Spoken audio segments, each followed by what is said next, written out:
नमस्कार बंधुरा बृष्टि रान्नाघरे आपनादेरके स्वागत। काछे दूरे जे जेखान थेके आमार एई भिडियोटी देखछेन आशा करी सबाई भालो आछेन सुस्थ आछेन। एकदम यूनिक एक रेसिपि निये आजके आपनादेर काछे आसलाम। एई रेसिपिटा तैरी करार जोन्नो सबार प्रथमे जेटा निते होबे सेटा हच्छे एकटा आमि मशला तैरी करब। एई मशलाटा दिये किन्तु एई खाबारटा खेते हय। मशलाटा तैरी होबे एकटु कारि पाता, एकटु रसुन देब, एकटु लेबु पाता देब। आमि गन्धराज लेबुर पाता व्यवहार करेछि। तार साथे साथे आमि एखाने पेঁয়াজ दिए देब एबं काँचा लंका दिए देब। এই যে জিনিসগুলো আমি এখানে অ্যাড করেছি এগুলো শুকনো খোলায় ভালো করে ভাজা হবে। এর ভেতরে যে জলীয় ব্যাপারটা থাকবে সেটা সরে যাবে, এটা একটুখানি ভাজা ভাজা মতো হবে। এই রকম ভাবে জিনিসটাকে ভালো করে ভাজা ভাজা মতো করে নিতে হবে। বারবার নাড়াচাড়া করেই কিন্তু এটার ভেতরে জলটাকে একদম শুকিয়ে নিতে হবে। যত ভালো এটা শুকনো তৈরি হবে তত ভালো এটা টেস্টটা বাড়বে। তো এই রকম ভাবে এই পরিমাপে যদি আমরা জিনিসগুলো নিই এবং যখন দেখব কারি পাতাটা একদম মুচমুচে হয়ে গেছে, লেবু পাতাটা একদম মুচমুচে হয়ে গেছে, মানে আপনার মশলাটা রেডি। পেঁয়াজটা পুরোপুরি আপনাকে একদম শুকনো করতে হবে এমন নয়। পাতাগুলো শুকনো হয়ে যাওয়ার মানেই হচ্ছে পেঁয়াজটাও প্রায় অলমোস্ট শুকনো হয়ে গেছে। যতটুকু ওর ভেতরে জলীয় ব্যাপার থাকবে অতটুকু পেস্ট করার জন্য প্রয়োজন। এবার দেখুন এটা আমার একদম ভাজা হয়ে গেছে, পাতাগুলো একদম মুচমুচে তৈরি হয়ে গেছে। এবার যেটা করব এটাকে ঠান্ডা করতে দেব। প্রথমে নামিয়ে নেব, নামিয়ে নিয়ে একটুখানি ঠান্ডা হতে দেব। তারপরে আমি এটাকে মিক্সিং জারের মধ্যে একটুখানি পেস্ট করে নেব। বেশি নয়, একদম মিহি করতে হবে না, মোটামুটি এটা যাতে একদম পেস্ট হয়ে যায়, পাতাগুলো যাতে বড় না থাকে, জিনিসটা যাতে একদম স্মুথ তৈরি হয়। এরপরে আমি কড়ার মধ্যে তেল দিলাম, খুব সামান্য পরিমাণে তেল দিচ্ছি। যদি মনে করেন আরও একটুখানি তেলটা কম দিতে পারেন, তার কারণ হচ্ছে পরে গিয়ে আমি আরেকটুখানি তেল এখানে অ্যাড করব। কিভাবে করব আপনারা পুরো ভিডিওটা দেখে বুঝতে পারবেন। এবার ফোড়ন দিচ্ছি কি, এখানে আমি দারচিনি, লবঙ্গ, এলাচটাকে ফোড়ন দিলাম। একদিকে আমার লেবু পাতা, কারি পাতা এবং তার সাথে সাথে পেঁয়াজ বলুন, রসুন বলুন, একটা খুব সুন্দর গন্ধ আসবে, ঝাল আসবে কাঁচা লঙ্কা থেকে। এবারে এখান থেকে আমি পাচ্ছি দারচিনি, লবঙ্গ, এলাচের একটা খুব সুন্দর গন্ধ। এখানে আমি কাবলি ছোলা ব্যবহার করেছি, যেটা নাকি আগের দিন রাত্রেবেলা আমি ভিজিয়ে রেখেছিলাম, পরের দিন একটুখানি নুন আর হলুদ দিয়ে মানে একটু সেদ্ধ করে নিয়েছি। হাত দিয়ে এরকমভাবে একটুখানি চটকে নিয়ে তেলটার মধ্যে আমি অ্যাড করব। একটা ইউনিক রান্না, এত সুন্দর খেতে লাগবে, বিশেষ করে এই সময়টা খাওয়ার জন্য কিন্তু একদম অ্যাপ্রোপ্রিয়েট। বাড়িতে তৈরি করুন, খান, দেখবেন অসাধারণ লাগবে খেতে। এরকমভাবে দিয়ে তেলের মধ্যে ভালো করে নাড়াচাড়া করে নিয়ে এটাকে একদম আমি ভাজা করে নেব।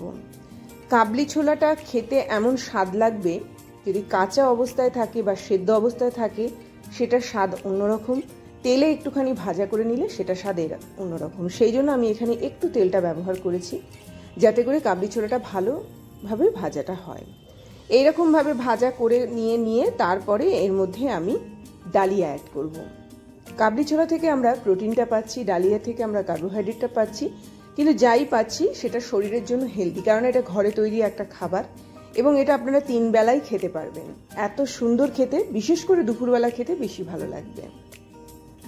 ডালিয়াটা দিয়ে 2-4 বার এরকমভাবে একটুখানি নাড়াচাড়া করে নেব, নাড়াচাড়া করে একটুখানি ভাজা করে নেব। ভাজা হয়ে যাওয়ার পরে এবারে আমি এর মধ্যে গরম জল অ্যাড করব। ঠান্ডা জলও দিতে পারেন, কোনো অসুবিধা নেই, গরম জল দিলে পরে তাড়াতাড়ি রান্নাটা হয়ে যায়। ডালিয়াটা আমি একটু সময় ধরে ভিজিয়ে রেখেছিলাম, মোটামুটি আধা ঘন্টা 1 ঘন্টার জন্য ভিজিয়ে রাখলে ডালিয়াটা হতে বেশিক্ষণ সময় লাগে না। কাবলি ছোলা তো অলরেডি সেদ্ধ করা আছেই, সেই জন্য ডালিয়ার কাবলি ছোলাটাকে আমি তেলের মধ্যে আরও 2-4 বার নাড়াচাড়া করে একটু ভাজা মতো করে নেব, একটা খুব সুন্দর গন্ধ আসবে।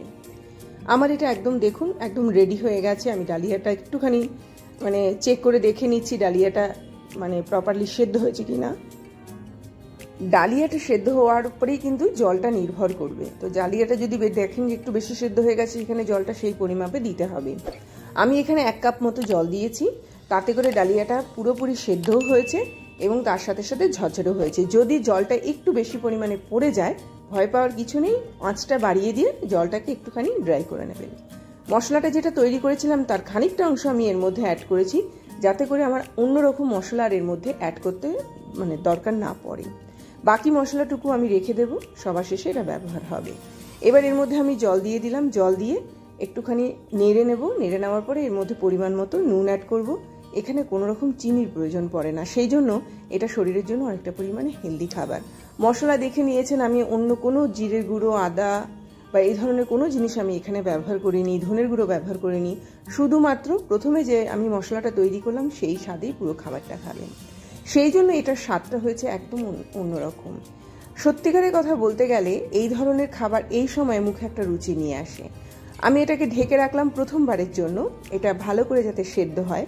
এটা যখন সেদ্ধ হয়ে গেল, আমি দেখুন এটাকে একবার নাড়বো, নেড়ে একবার দেখে নেবো এর মধ্যে যতটা পরিমাণে জল রয়েছে। আমি এটাকে আঁচটা বাড়িয়ে দিয়ে শুকিয়েও নিতে পারি বা আরও একবার এটাকে ঢেকে রাখতে পারি, যাতে ভালো করে এটা আরেকটু বেশি পরিমাণে সেদ্ধ হতে পারে। বেশিক্ষণ সময় লাগে না, হার্ডলি 5 থেকে 10 মিনিটের মধ্যে রান্নাটা একদম কমপ্লিট হয়ে যায়। সব কিছু তো সেদ্ধ করাই রয়েছে, শুধু ডালিয়াটা হতে যতক্ষণ সময় লাগে। আমার এটা একদম রেডি হয়ে গেল। দেখুন ভালো করে এটাকে নাড়ছি। এবার আমি এটাকে একটুখানি ঝরঝরে করব, সেই জন্য এই জিনিসটাকে নাড়াচাড়ার মধ্যে দিয়ে একটুখানি শুকিয়ে নিচ্ছি। যারা একটু সুগন্ধ ভালোবাসেন, যারা একটু ভালো খাবার পছন্দ করেন, তাদের জন্য কিন্তু এই খাবারটা একদম অ্যাপ্রোপ্রিয়েট। আমি একটা বাটি নিয়ে নিলাম, এবার এর মধ্যে আমার পরিবেশন করার পালা। এর মধ্যে আমি এবারে ডালিয়াটাকে এরকমভাবে দিয়ে দিচ্ছি। অসাধারণ খেতে লাগবে, না একবার তৈরি করে দেখুন, এত ভালো লাগবে খেতে যে বারবার খেতে ইচ্ছে করবে। তো ডালিয়াটা আমি এরকমভাবে পরিবেশন করছি। পরিবেশন করে এবার এর মধ্যে আপনারা আচারটা দিয়ে খান, মানে যে কোনো ধরনের আচার, আমের আচার ধরুন বা যে কোনো ধরনের আমের আচার তৈরি করে আপনারা তৈরি করে খেতে পারেন। কিন্তু মশলাটা কিন্তু এখানে অবশ্যই দেবেন। মশলাটার কাজ কি হবে, এটার গন্ধটাকে খুব সুন্দরভাবে বাড়িয়ে নিয়ে আসবে। যদি মনে করেন শুধু এইভাবেও খেতে পারেন আচার দিয়ে, অথবা এরকম একটা প্লেট আমি নিয়ে নিলাম, তার মধ্যে যে ডালিয়াটা আমি তৈরি করেছি সেই ডালিয়াটা পরিবেশন করছি। এরকমভাবে মোটামুটি একটা মানুষ খেতে পারবে সেই পরিমাপে আমি করে দেখিয়ে দিলাম। তো এরকমভাবে ডালিয়াটাকে দিয়ে দেওয়ার পরে আপনারা সিজনিং যে কোনো ধরনের আচার এর মধ্যে ব্যবহার করতে পারেন। সবার প্রথমে যে মশলাটা আমি তৈরি করেছি সেই মশলাটা ওপর দিয়ে দিলাম। এর মধ্যে 1 চা চামচ মতো সর্ষের তেল আমি ওপর দিয়ে দেখুন দিয়ে দিচ্ছি। সর্ষের তেলটা এবং এই যে মশলাটা আমি তৈরি করেছি অসাধারণ গন্ধ নিয়ে আসবে। এর সঙ্গে আমি সিজনিং একটু টক আচার নিয়ে নিয়েছি। আপনারা 5 মিশালি আচার, আমের আচার, যে কোনো আচার এখানে ব্যবহার করতে পারেন। এবার মশলাটা দিয়ে পুরো ডালিয়াটাকে এরকমভাবে মেখে নিয়ে আমের একটুখানি আচার এর মধ্যে আমি এরকমভাবে অ্যাড করলাম। একটা টক, একটা ঝাল, একটা খুব সুন্দর গন্ধ, সব মিলিয়ে কিন্তু এই রান্নাটা অসাধারণ লাগবে। তার সঙ্গে যদি একটুখানি মাছের এরকম 2টো বড়া নেওয়া যায়, তার সাথে খেতেও কিন্তু খুব ভালো লেগেছিল।